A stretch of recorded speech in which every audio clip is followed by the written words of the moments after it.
Want to shop Walmart Black Friday deals first? Walmart Plus members get early access to our hottest deals. Join now and get 50% off a 1-year annual membership.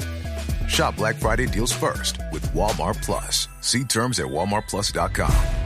At the Home Depot, the holidays have arrived. And so is all my family. So I'm working on keeping up with the laundry. The Home Depot is here to help with Black Friday savings up to 40% off select appliances. Spend less time doing laundry with smart, efficient appliances from Samsung. Ranked #1 in customer satisfaction. Perfect. Less laundry time means more family time. Get Black Friday savings now with free delivery and financing on select appliances at the Home Depot. Visit jdpower.com/awards for more details. Offer valid November 6th through December 4th. U.S. only. See store or online for details. At Sierra, discover top workout gear at incredible prices, which might lead to another discovery. Your headphones haven't been connected this whole time. Awkward. Discover top brands at unexpectedly low prices. Sierra, let's get moving. Thanks for choosing this free Anfield Index podcast. If you'd prefer to listen to this or any of our other shows without adverts, then now's the time to check out Anfield Index Pro. With AI Pro, you can supercharge your entire listening experience. You'll not only get all of our podcasts without the ads, but you'll have them far faster with our Quick Publish feature available exclusively for subscribers. AI Pro also puts you in the heart of our sound studio, with an option to listen to many of our shows live and interact with the podcasters in real time as the shows are recording. Upgrading couldn't be easier. AI Pro is available on all popular podcast platforms. Just head on over to AnfieldIndexPro.com and get started today. Hello and welcome to another podcast. I'm dusting off the Another Podcast brand, which we've put away. It's been in storage. I'm dusting it off and bringing it back for a one-off special, because I promised people a transfer committee pod in this international break, and unfortunately, because of scheduling conflicts, we just haven't been able to deliver that. And never let it be said that I don't do enough around here. So I've decided, off my own back, that I'm going to do a retro transfer window podcast. Because right now, so many of us are migrating from Twitter or X, if you're a bootlicker, to Blue Sky, and the vibe there and the general feel of it is very much old school Twitter. I thought what we do is we go back, travel back in time, get a little bit nostalgic, and look at the transfer windows from what we would class as classic Twitter era. Now, I would suggest that that is sort of 09-10, the last year of Rafa, through to the end of the Rodgers era, Klopp taking over. I think from then on, it's more modern anyway. We all remember what took place under Jurgen, and things improved immeasurably for us as a club and as a fan base under Jurgen. All the while, the social media platform that was Twitter descended into an absolute dung heap, which was obviously then bought off by the world's richest virgin, who has 12 kids, and turned into an absolute dumpster fire of a place. Now, if you still enjoy Twitter, then good for you. I do not. I'm still going to post there largely to rant and rave at the far-right bigots that now just seem to run riot around the place.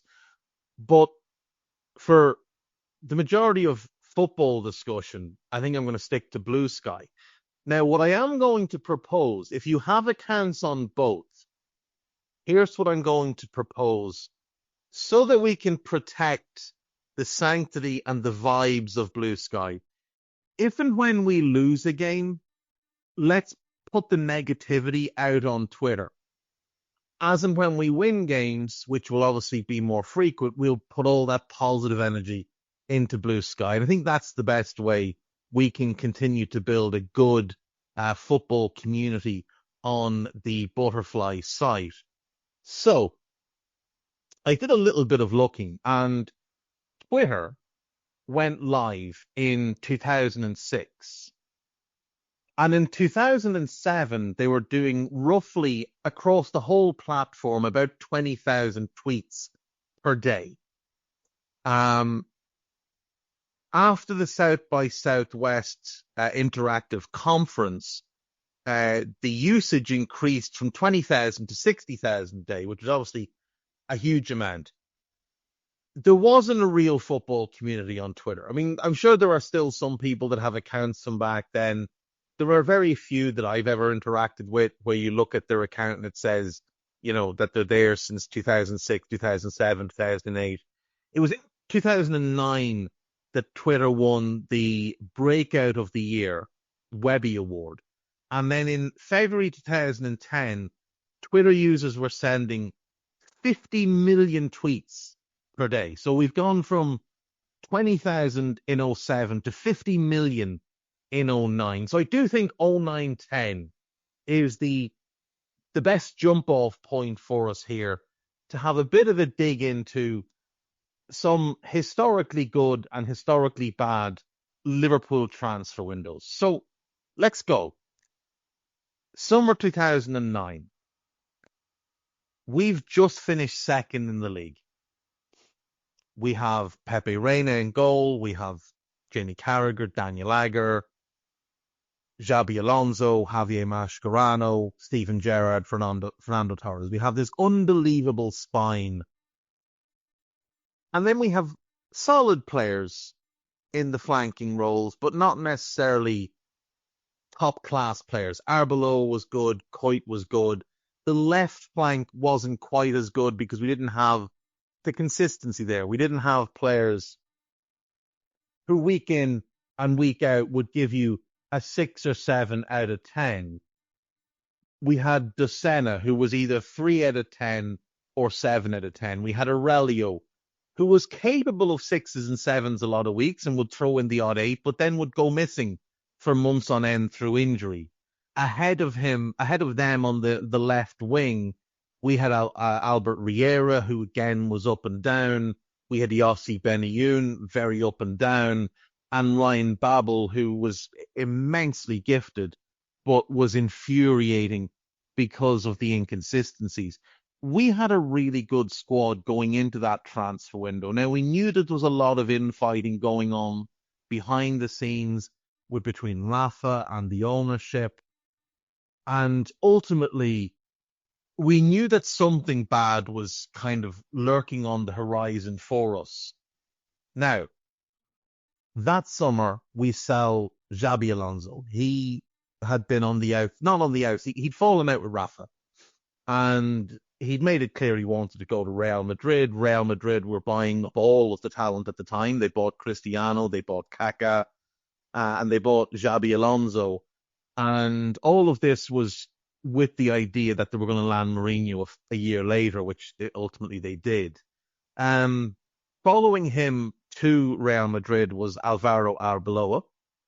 Sami Hyypiä's contract at Liverpool ran out, and at 35 years of age and no longer a starter, it made sense for him to move on.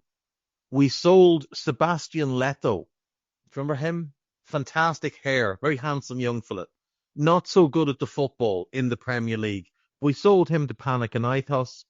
Jermaine Pennant left on a free, and he went to Real Saragossa, where the stories of his off-field behaviour, I suppose, continue to come out to this day. Andrea De Sena was sold to Napoli for 4.25 million. Andrei Voronin was sold to Dinamo Moscow. We brought in, as you can see there, a sizable amount of money, over 40 million brought in from those sales. A lot of money saved on wages as well. There was quite a few academy players either released or sold. And we kind of had a feeling that the belts were going to be tightened a little bit because we knew the ownership didn't want to spend any money. We knew that they didn't really care about the club. success was not something that they had put any real stock in. But we were still hopeful. Even with Alonso and Arbeloa going, we were still hopeful. So with Sammy leaving, we needed another centre-back. And Sotirios Kyriakos was brought in. And I never forget when his name was kind of linked initially. I remember thinking, I've seen him. He's dog slow. He can't play in the Premier League. And yet we went and we signed him. And Rafa said we were looking for someone with experience, and he has experience. It didn't seem to matter if he was good. It just mattered that he had experience. We paid $2 million and sent them Christian Nemeth on loan. We did sign Maxi Rodriguez, which was very exciting. And Maxi went on to be unquestionably the best player signed in this window. We spent £17.5 million on Glenn Johnson. And then we signed Alberto Aquilani. There was a rumor going around that we were in talks with Roma. And it was about a midfielder. It was about an Alonso replacement. And whether it was ever even floated between the clubs, or whether it was just something that somebody suggested or made up and people ran with it, all of a sudden there was this buzz that we were going to sign Daniele De Rossi. And we were going to put De Rossi in midfield next to Mascherano. And there was a lot of excitement around that. And then very quickly that went away. And Aquilani was the one that arrived. Now, again, we were very excited by the signing of Aquilani because he was a very classy footballer, clear natural ability, had come through the Roma Academy, broke into their first team at like 18, had established himself as a very talented player that, could dictate a game, could get you the odd goal, was a very promising midfield player. But there were concerns as well because he'd already been suffering from injuries across the 3 previous seasons. And ultimately, when we signed him, the defining characteristic of his time at Liverpool was injuries. Now, he did have a 9-game run where he was absolutely unbelievable. I think he was man of the match in like 4 straight games. He had like 6 assists in this 9-game run. But ultimately, he just could never stay fit. And the physical side of the Premier League didn't work with him. So unquestionably, he turned out to be a flop. There were reasons to be excited about the signing of Glenn Johnson. He was an attacking fullback. He showed good ball carrying. He was quick. He wasn't a fullback. He was a wing-back. He couldn't defend to save his life. And ultimately, when he came to Liverpool, he couldn't defend for the entirety of his tenure at the club, all 6 years of it. And his ability on the ball just seemed to disappear. Just seemed to just vanish. And it got to the point where he could barely control the ball. Now, there were some people that continued to lie to the fan base about his value, claiming that he got us up the pitch, which was just gibberish. He was undeniably a flop. As was Kyriakos. Maxi Rodriguez signed on a free, the only successful signing from that season. And Maxi was only with us for 3 years, one of which he was plagued by injuries. Actually, 2 of which, no, was it 2.5 years? 2.5 years. Because he came in January on a free, which was weird. Atletico Madrid let him go January 2010. We bring him in. And he was brilliant in 10-11. Absolutely brilliant in the 10-11 season. But in that 09-10 season, it took him a while to get going. And then he was playing really well in 21-22, but injuries and, I don't know, maybe Kenny wasn't overly keen or whatever. He only played 12 times in the league. But you would still say, on a free, that was a success. But overall, fair to say, this window was a catastrophic failure. we lost one of our best players. We lost a really solid fullback. We wasted all the money we got for them. And the only player that really worked out was a 29, 30-year-old Argentine who was only first choice for one season, really, and struggled with injuries. Moving on to the summer of 2010, Rafa is gone. Rafa just can't do it anymore, and the decision is made that he should leave. When you share your food, you share your heart. So what's on your table this holiday season? Save on your festive feast at Kroger with delicious deals on all the holiday classics. Or wow the crowd with something new, like a quinoa stuffed butternut squash. It's sure to add a pop of color to your spread. How about a sweet potato casserole with a crunchy oat streusel topping? Made with care for the sweet tooth and the savory tooth. With Kroger, fill your table with love and watch as your guests' hearts get as full as their bellies.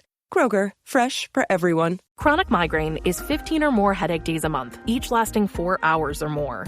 Botox, onabotulinum toxin A, prevents headaches in adults with chronic migraine. It's not for adults with migraine with 14 or fewer headache days a month. It prevents, on average, 8 to 9 headache days a month versus 6 to 7 for placebo.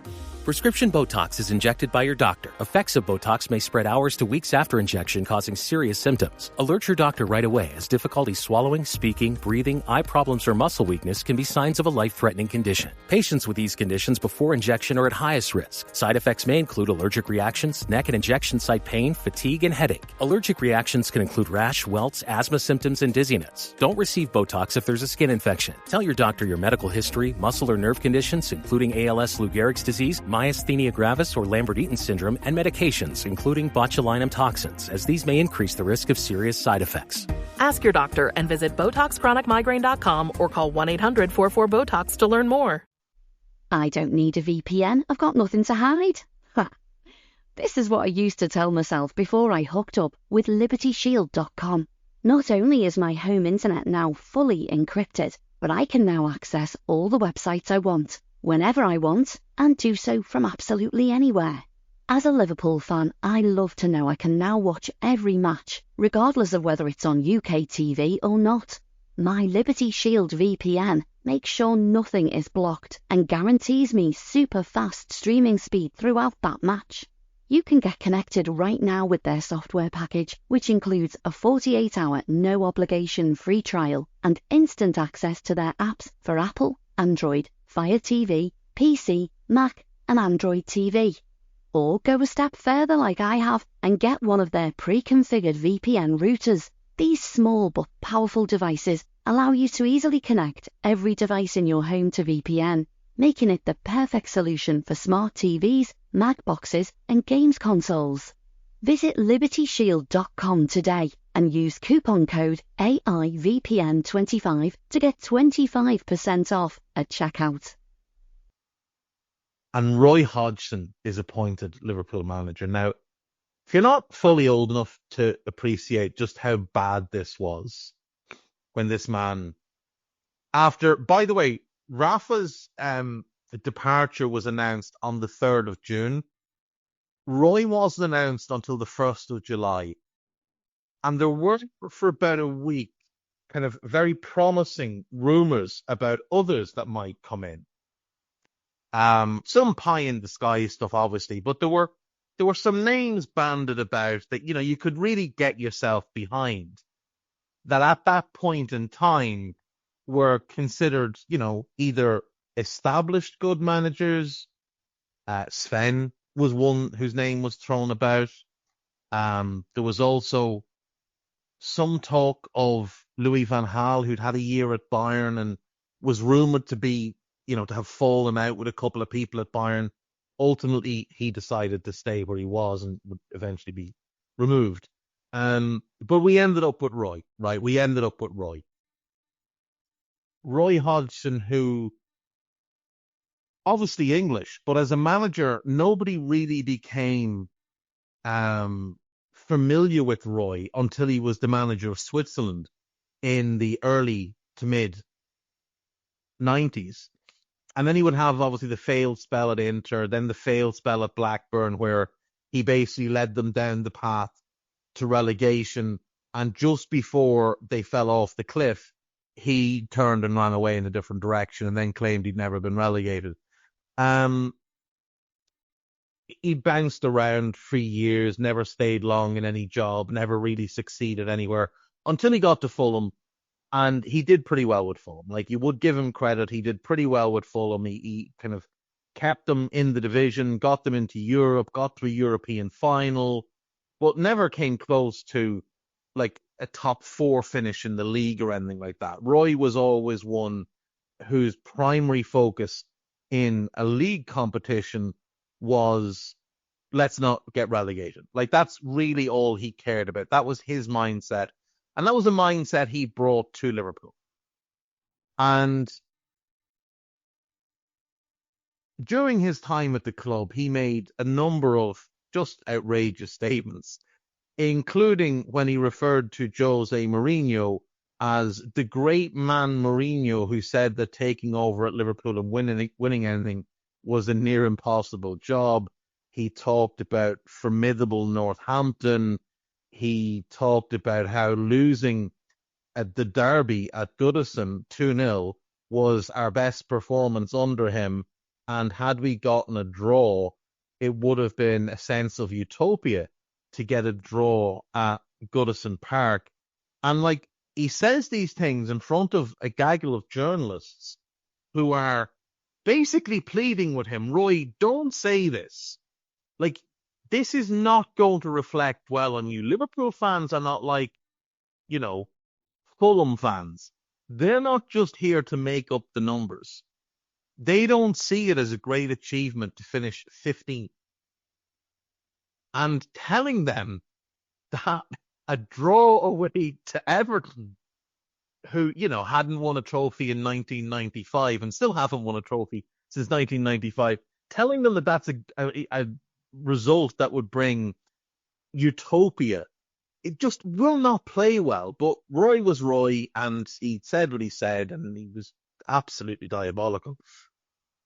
But let's talk about the transfer windows. Let's go with sales first. So Yossi Benayoun was sold to Chelsea. Yossi had been good for us on the whole, but inconsistent. Albert Riera was sold to Olympiacos. Javier Mascherano kind of forced his way to Barcelona. Promises had been made by the club. The club had reneged on them. The club tried to paint him as the bad guy. But ultimately, the club were the one that tried to fuck him over. So, you know, it is what it is. And Charles Atange left, who, you know, good riddance. That was the summer. We also released Diego Cavalieri, who was actually a good goalkeeper. A bunch more academy players were sold or released. But the incomings were not pretty. So Rafa had decided to leave us with a present. Rafa signed Milhan Jovanovic, a 29-year-old Serbian from Standard Liège. Rafa signed him to a sizable contract as a free agent, and he turned out to be dreadful for us. Rafa had also put in the legwork, or Rafa's team had put in the legwork, to sign an 18-year-old John Joe Shelvey from Charlton, who I think overall we would all agree was decent for us and showed promise and would go on and do well, you know, at Swansea, and then he did very well at Newcastle for a time. His career has gone downhill probably since about 2018, I would say. I think Shelvey was doing quite well to that point, and then after that, a lot of injuries and poor form and whatever else. But yeah, he had some really good years with Swansea. He had a couple of really good years with the Toon. Should have made the England squad for the 2018 World Cup.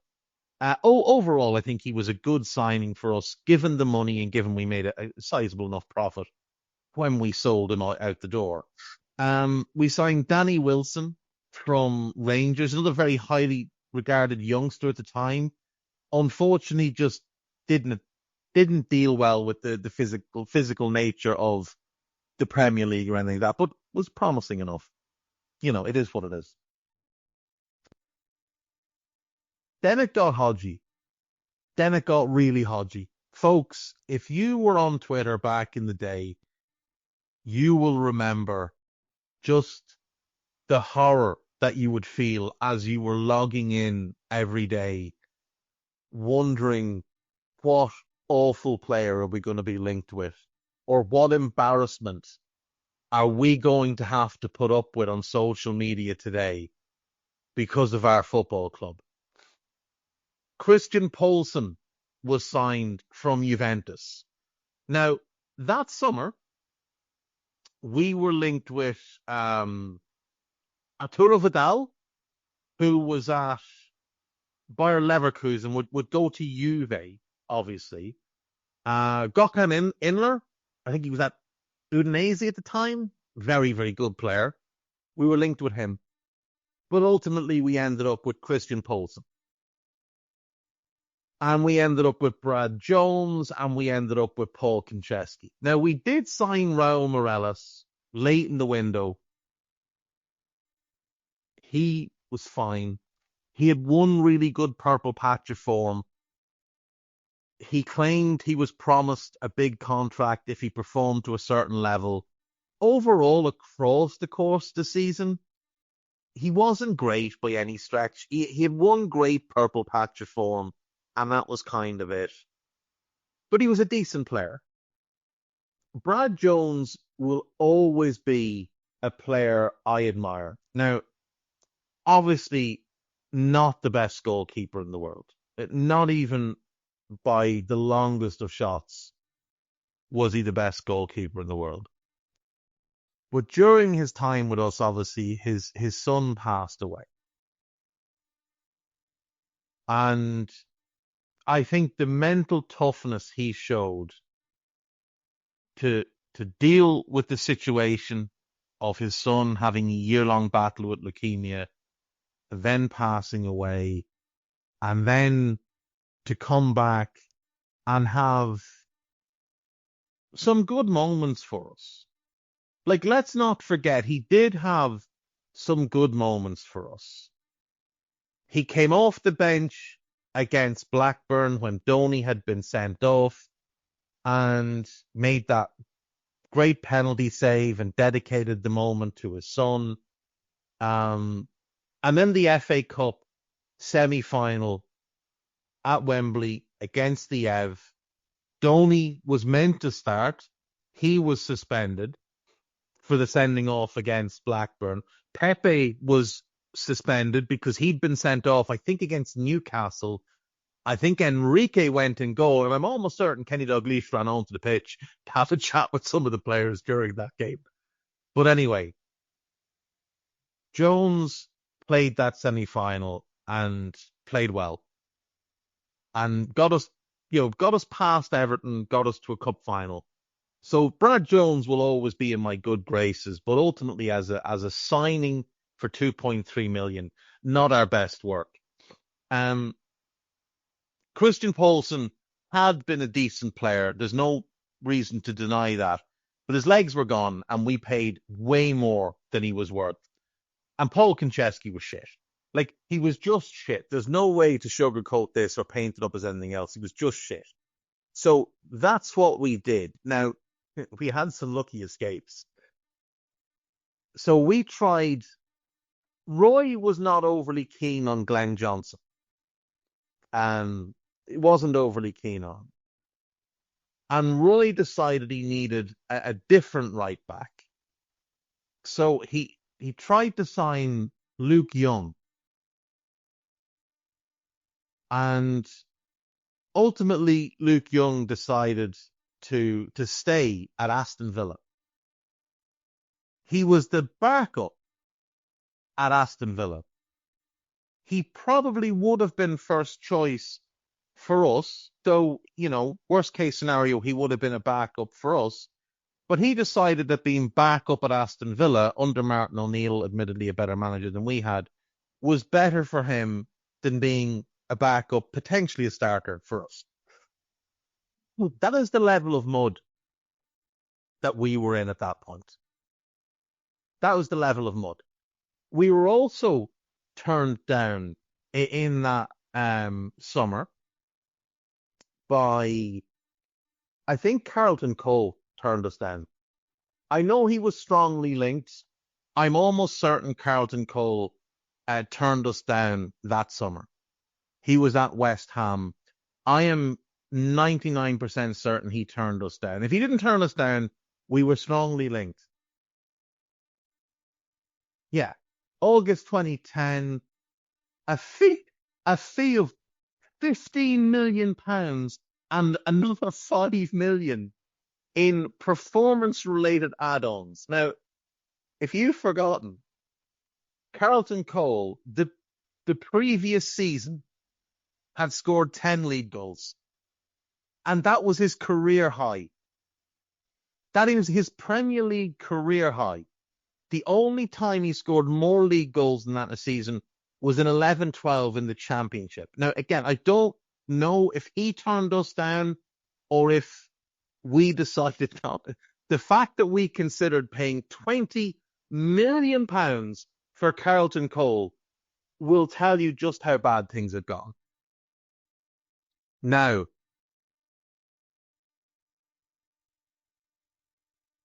as you know,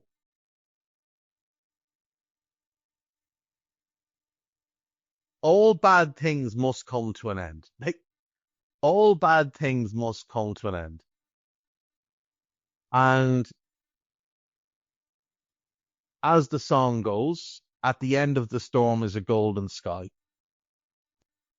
And when Roy got sacked after FSG bought the club, they bought it in October, Roy was sacked in January, Kenny Dalglish returned to Liverpool. Over a decade, less than a decade, just less than a decade, I think, since he previously left.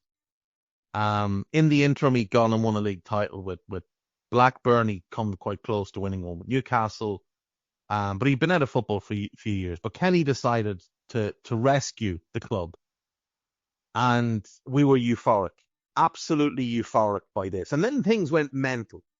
In the January window, January 2011, things go mental. Fernando Torres is sold. Now, this had been building for months that he was going to go. We got £50 million for a fella whose knee we knew was fucked.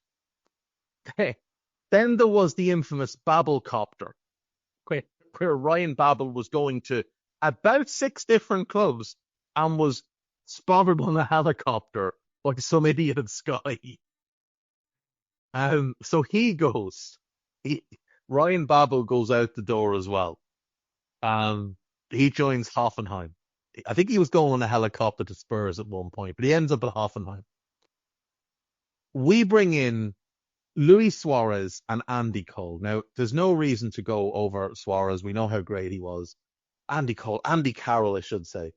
Did I mention we signed Joe Cole in that summer as well? Because we signed Joe Cole in that summer, and he was shit.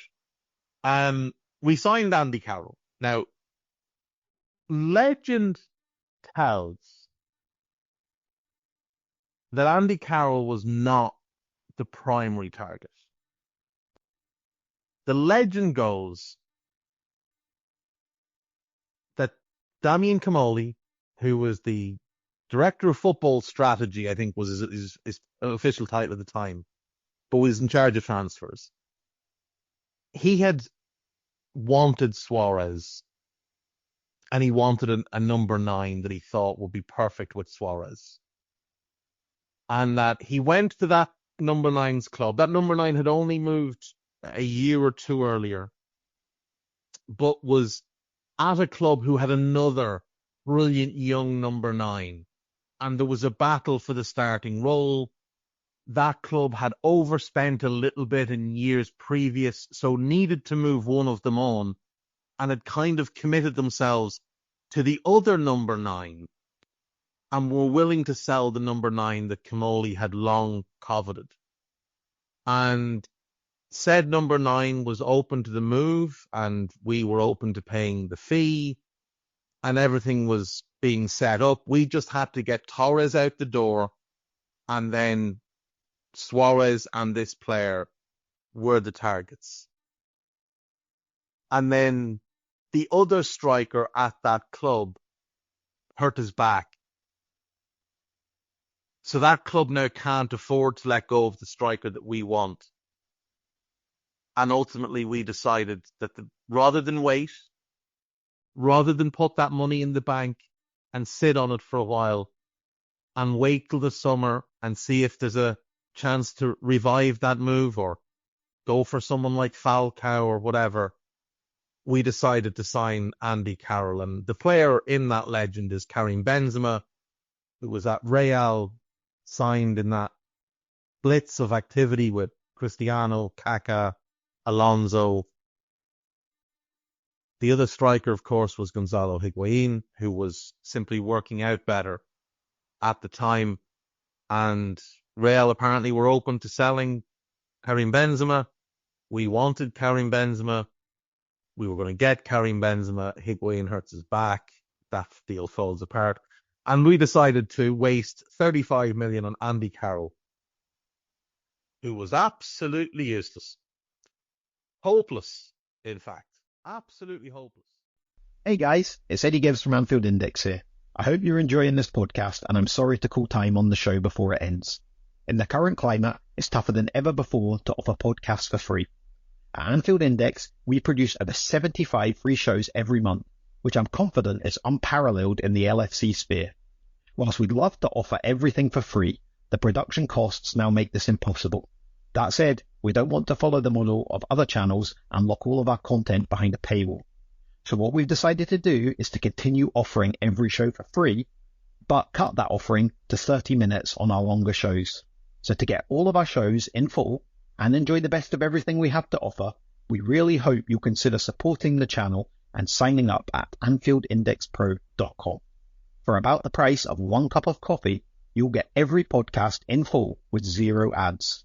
You'll also get access to our LFC VIP community, where you can enjoy live podcasts, engage with our podcasters, and chat with other Reds in real time. So that website again, AnfieldIndexPro.com. Join today. This podcast is part of the Sports Social Podcast Network.